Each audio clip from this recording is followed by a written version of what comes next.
Welcome and thank you for joining us on this EES Spotlight. I am delighted to introduce today's lecture title, Tutankhartier, Tut-mania in the 1920s as a metaphor for a society in recovery from World War I. So again, this Tuesday Spotlight lecture is part of our wider theme of Visualising Egypt, exploring the diversity and complexity of Egyptian art and how it has inspired contemporary artists. So yes, I am very happy to be with Lizzie Glithero-West today, who has been the Chief Executive of the Heritage Alliance since 2016, and her previous career has mainly been in the civil service, but she has a degree of archaeology and anthropology from Oxford and an MA in history of art from Birkbeck. She's also one of the Egypt Exploration Society's trustees, so we are delighted to hear more about her research today, but she is a massive part of the society in other ways as well. So thank you very much, Lizzie. We're all looking forward to your lecture today. Over to you. I'm going to be talking today a little bit about some of my master's research, which is about 16 years old now. But I do find that it's a topic that still grabs the imagination, and particularly with the anniversary of the discovery of the tomb of Tutankhamun, it's of particular interest at the moment. So I'm just going to check that my slides are moving through. Bear with me. Lovely. So by way of introduction, on November the 26th, 1922, when Howard Carter first glimpsed such wonderful things, little could he have truly imagined how quickly they would become endowed with meaning for an unprecedentedly large public. Whether the inhabitants of Paris, London and New York saw an archaeological triumph, a commercial opportunity, or a frightening spiritual world, what seems most apparent is that a society recovering from World War I looked hopefully into the face of Tutankhamun and saw themselves. The tomb was a time capsule, both a frozen funerary assemblage and a treasure trove of the ancient decorative arts. It was therefore no accident that the greatest impact of such a visually rich assemblage was first on fashion and jewellery. But the consequent Tut-mania, as it was described, which took the world by storm, was by no means purely an aesthetic craze. I explore in this paper how the discovery of a young boy lying amidst the remains of his funeral and resurrected after 3,000 years of obscurity tapped into deeper preoccupations of the time. Here was a society trying to attribute meaning to the loss of so many of its young at war and looking for the means to revive itself emotionally, socially and also economically. A writer called Eliot has argued that the Egyptian revival artifact of the 20s should be credited with as much cultural resonance as Le Corbusier's white ripple in walls. But as yet it has not, and it's often been met with aesthetic snobbery. Analysis of why the impact of the discovery in the arts was so profound is actually really rather scant. There's a lot more research that can be done in this area. So 15 years ago, I took this challenge for the area of popular culture, which most directly relates to the particular flavour of Tutankhamun's tomb, jewellery and accessories. And one jeweller particularly stands out in this area. Cartier was not only one of the most innovative and insightful firms of the day, but their deep understanding of Egyptian symbolism was also used to infuse meaning into really beautifully crafted items that reflected the identity and the concerns of their wearers. And in the second part of this paper, I will use 3 specific items that Cartier created to explore the appropriation of Egypt in the 1920s as a metaphor for a society in recovery. I think it's also just worth saying at this point that I know when we look at Egyptian revival, it's really important to look worldwide, but Cartier worked in these 3 particular places. And my research focused very much on England and with France and America as part of this research. So that's what I'm going to be focusing on particularly today. Finds the way we perceive ourselves and our environment than through the objects that we value. And as people seek to understand death, they redefine themselves as individuals and groups while leaving material traces in the objects that they produce. The anthropologist Van Gennep proposed a universal tripartite structure, 3-part structure in rites of passage, such as death, beginning with a separation, as this diagram shows, a transition through a liminal phase where dead and mourners are, as he described, betwixt and between, so not really part of normal social roles. And finally ending with a social reaggregation or rejoining the norm, but often changed in some way. And the liminal period is often characterized by changes in dress and behavior, spiritual searching and distortions of what would be considered a social norm or socially acceptable. And the 1920s can, I think, be seen as such a liminal period, where bereavement became a universal experience and the dead continued in many ways to coexist with the living. Sexual and familial relationships were renegotiated during this period, social structures were redefined, and all this was reflected in art, design, and radical fashion.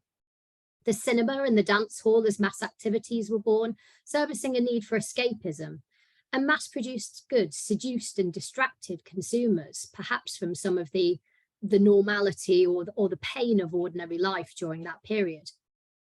We see the development of a culture which hides the experience of death and deals with it in different ways, through objects, memorials, and perhaps spiritual exploration as well during this period. This was not, I would argue, a reaggregated society after the war, but one in transitional limbo. And what better outlet for grief restrained than through the appropriation of the symbolism of a culture best known for its belief in life eternal. It was with impeccable timing then that a symbolic figure representing the dead and feeding the desires of the living was reborn. Most simply, Tutankhamun fulfilled the public desire for entertainment and novelty. But to the grieving, he must have been strikingly reminiscent of the young men of the war. For those still waiting for news, and many families still were, it was a tale of rewards for perseverance. Just as the world had hoped for news of their loved ones, they now waited with bated breath for 2 years to see if Tutankhamun was to be actually found within his sarcophagus. The war had dulled the romance of death. Corpses had been used, we can see in contemporary sources, to patch up the sides of trenches. Graves were regularly robbed, and games were even played with bones. But here, ancient human care and sentiment was reaffirmed as Tutankhamun was discovered surrounded by flowers and golden tributes. Tutankhamun had only been preserved because his grave had been covered and forgotten. For families in limbo, this fact must have provided some comfort. He was also the last of his line. Many mourning parents also had no one to carry on the family name.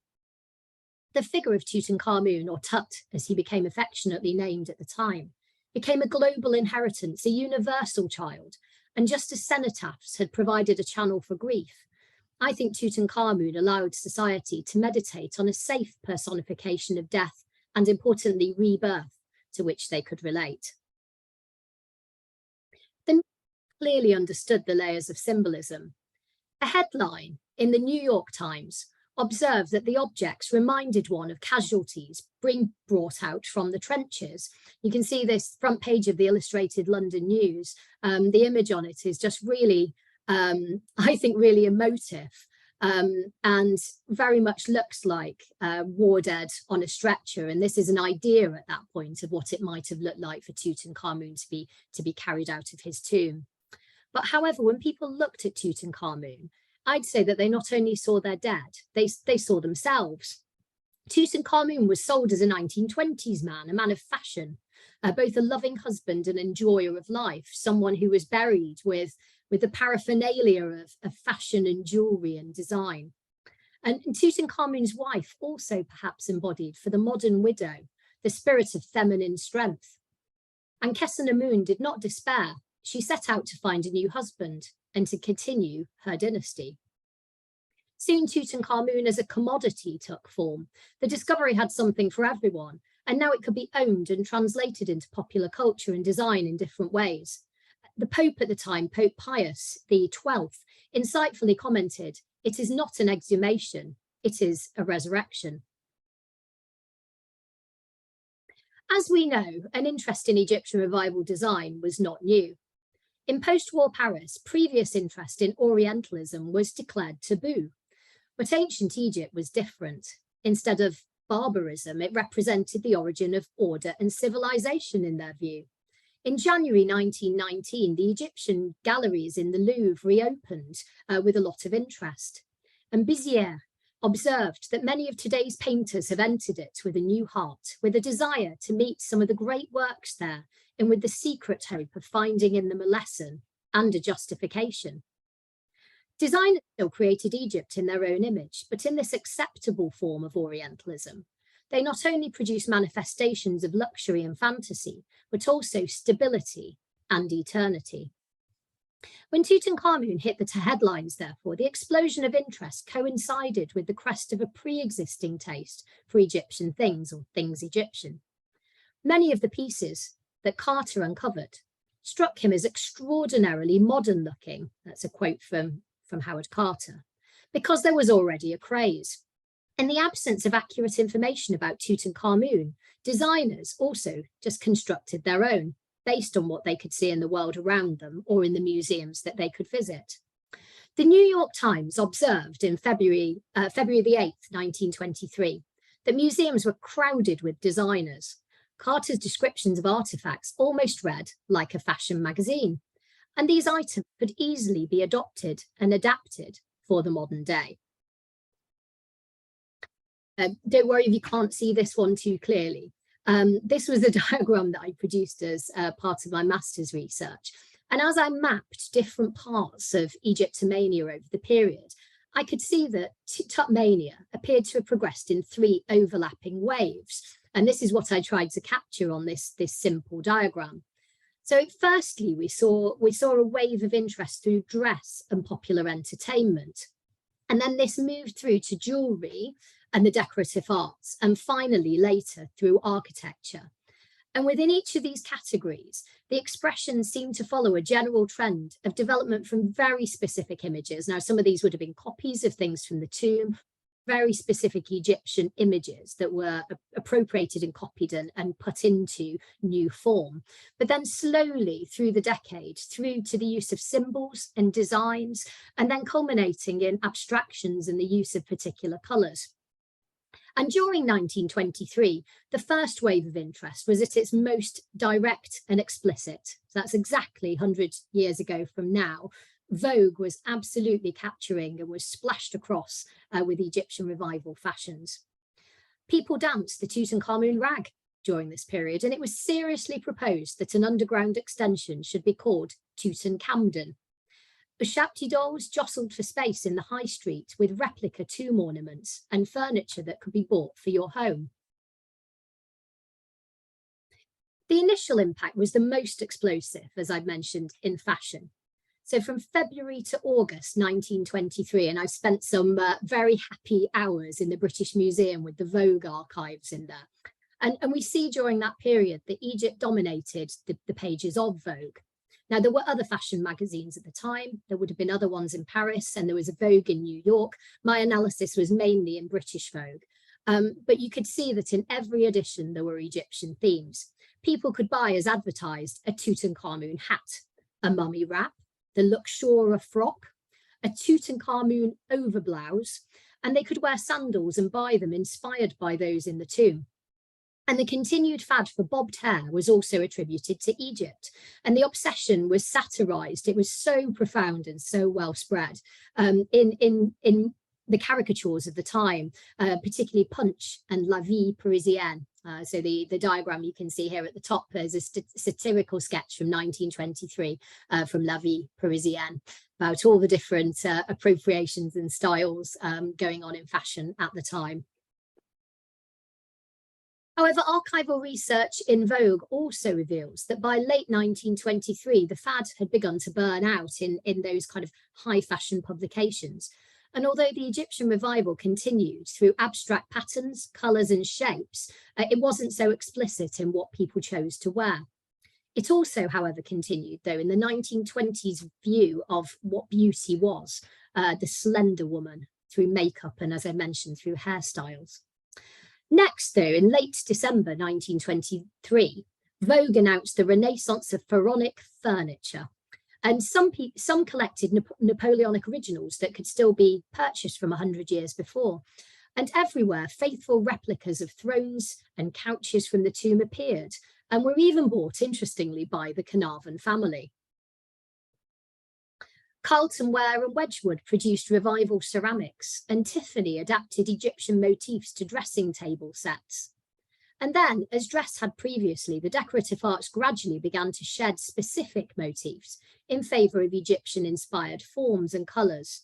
Sunbursts, lotuses, ziggurats, triangles. They continue to make reference to Egypt, but in abstract form. I love this mantle clock from the 1930s that is really reminiscent of a sort of Egyptian style hairstyle. I think what's also really interesting over this period, and I'll touch on this a little bit later, is that designers were kind of interspersing Egyptian designs and their idea of Egyptian style with things that they'd taken from other cultures as well. So you sometimes find buildings that will have Greek symbols alongside Egyptian symbols, alongside Mesoamerican, etc. as well. But they're really fun to spot where you can see them. And then finally, Egyptian revival architecture followed suit, and you start to see this from about 1927. And it was particularly used in factories, cinemas, and ships. Egypt provided economical advertising. Some of these symbols by now were particularly recognizable. And also Egypt embodied a number of spatial and aesthetic ideals and allowed architects to literally construct temples of commerce and of luxury. However, a deeper analysis reveals that although at times these Egyptianizing artifacts may have been created for commercial reasons, many of them also display a preoccupation with questions of life and death.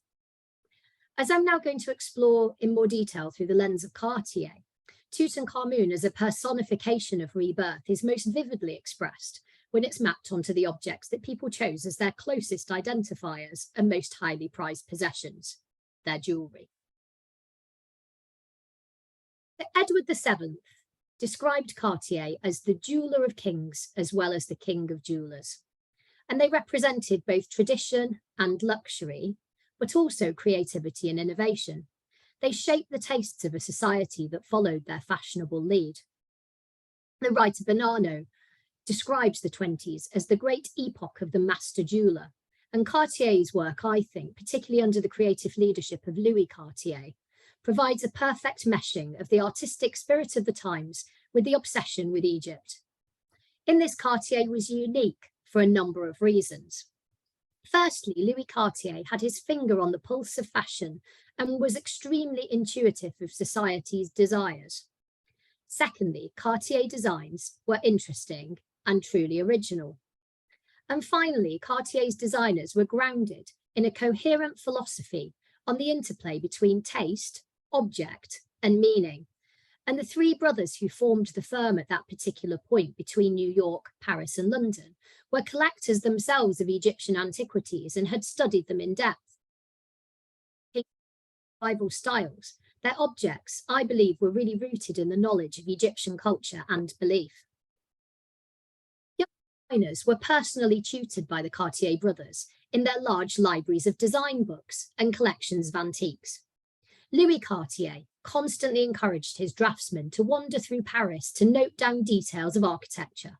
And designer Charles Jacot, who worked for the firm, was fond of prowling the Louvre with his sketchbook.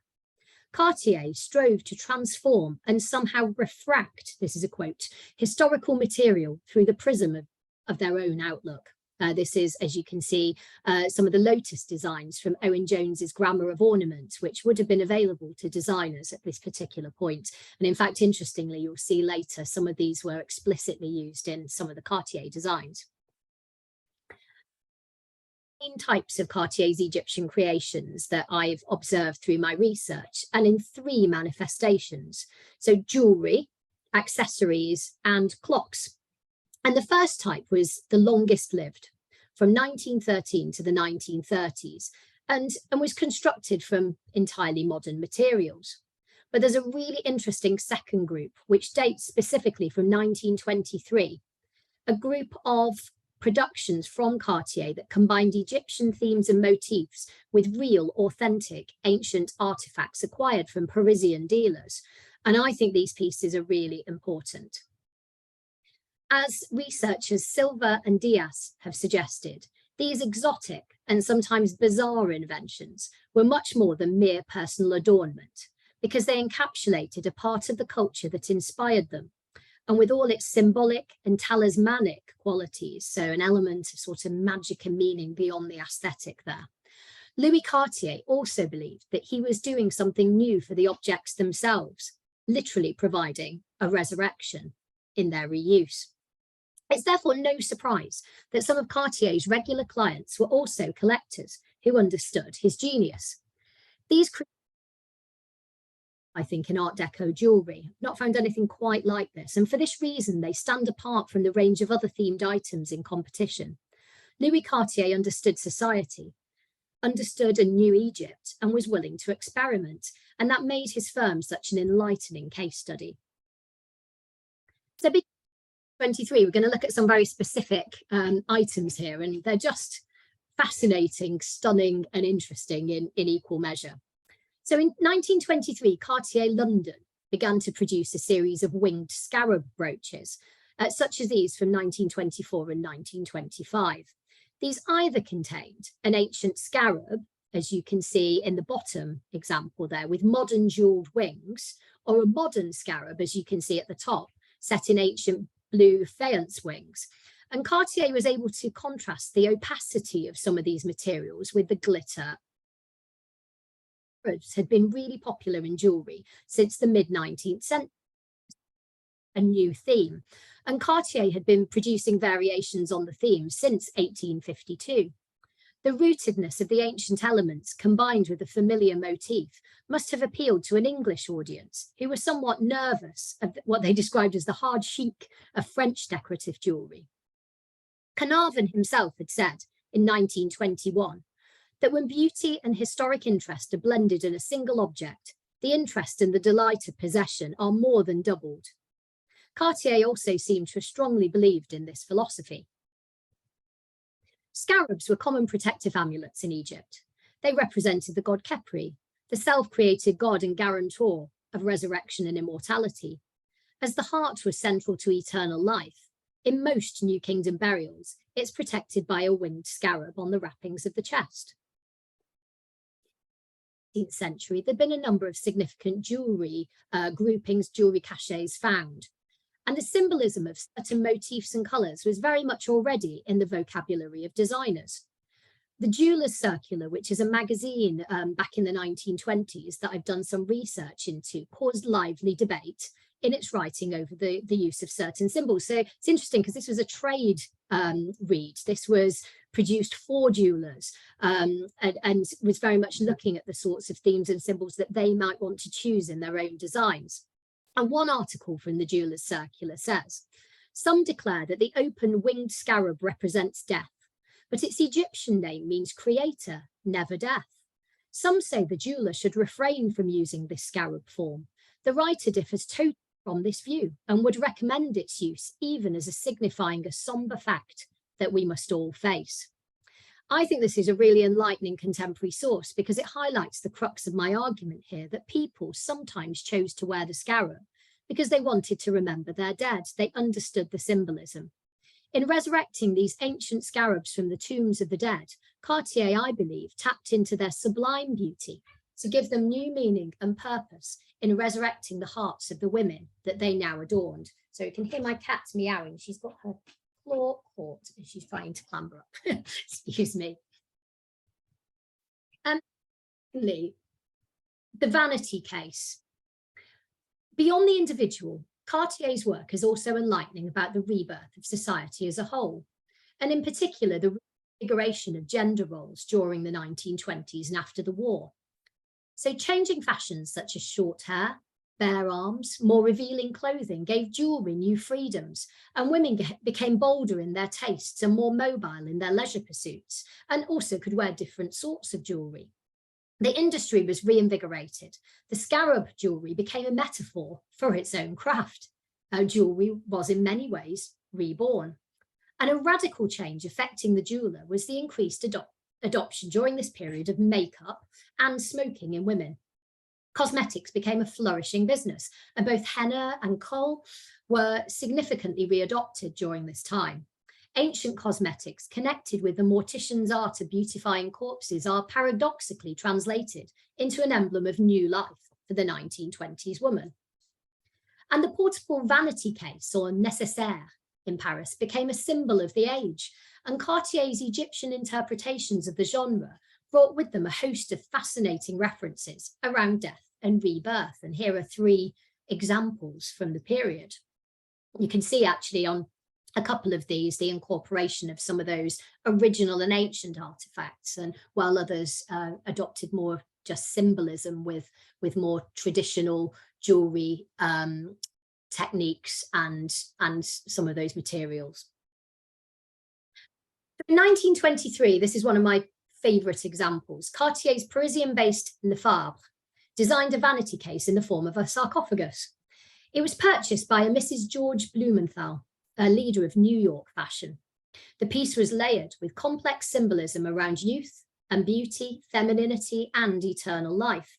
The antique lid of the Persian ivory depicts a girl amongst lotus flowers, and the base continues with offering bearers surrounded by ibises and lotus stems.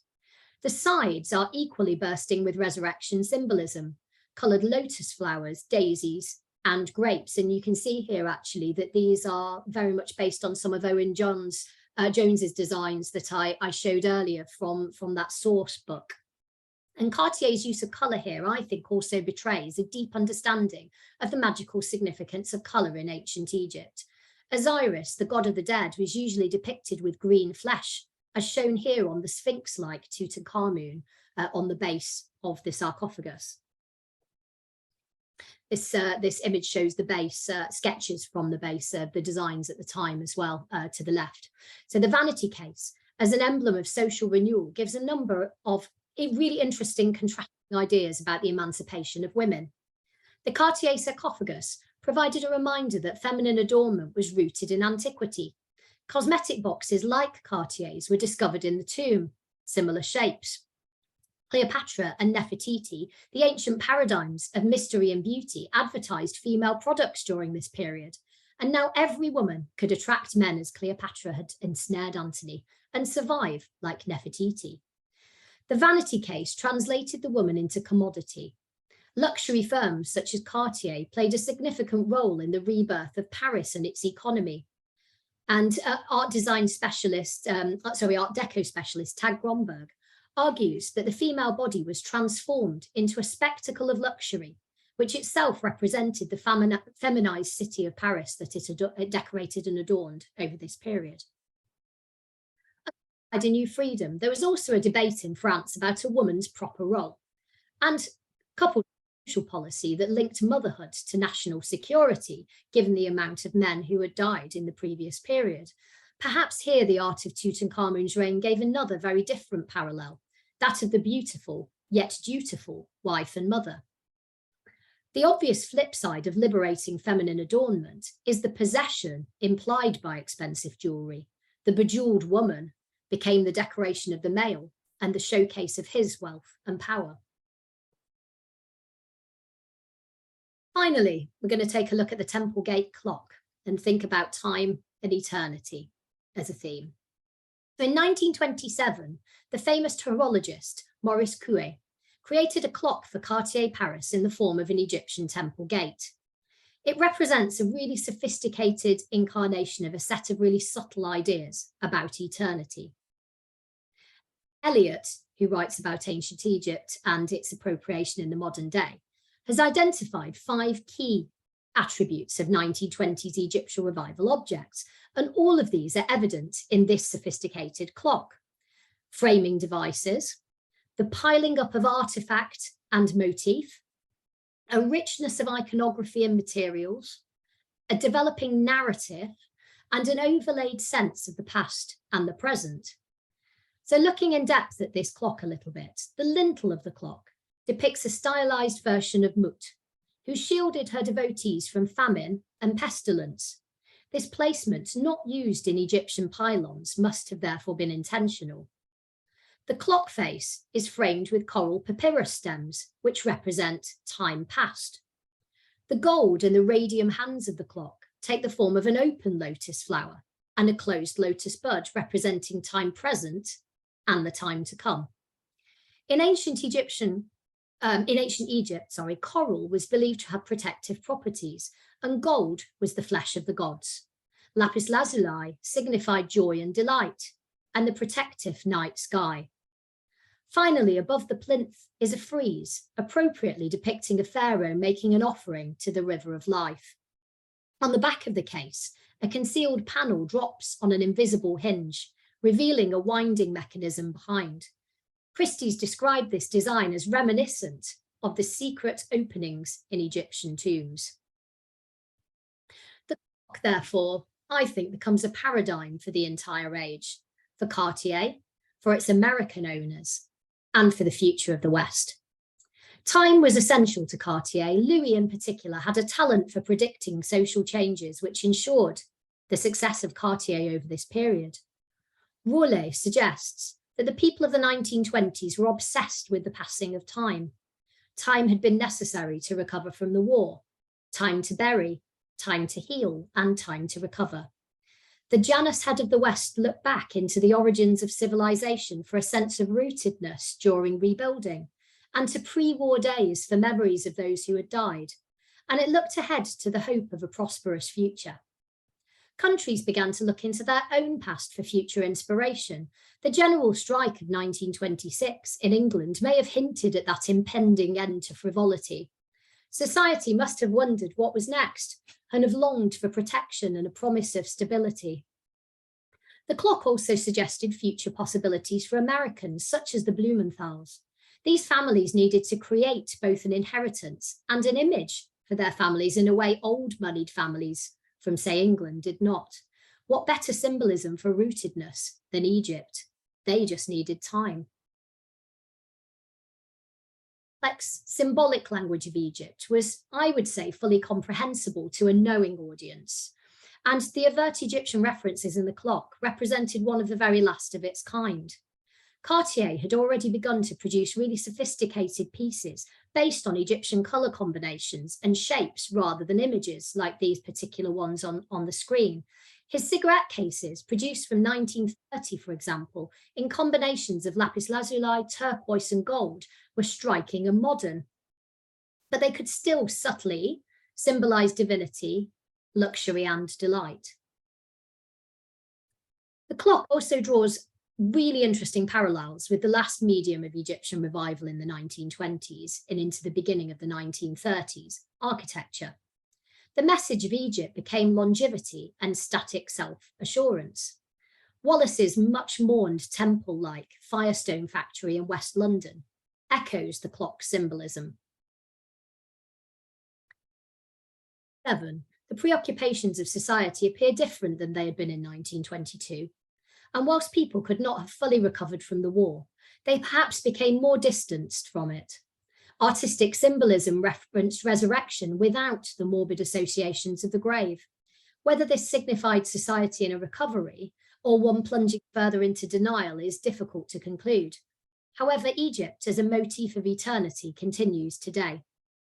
In 1991, the Temple Gate clock was purchased at auction in Christie's, New York, for $1.5 million, which according to Forbes made it at the time the most expensive clock in the world.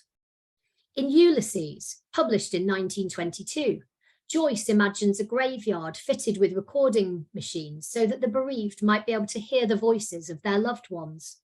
Today, society's desire for preservation continues as we continue to mummify ourselves in ideal form through film, photography, social media now.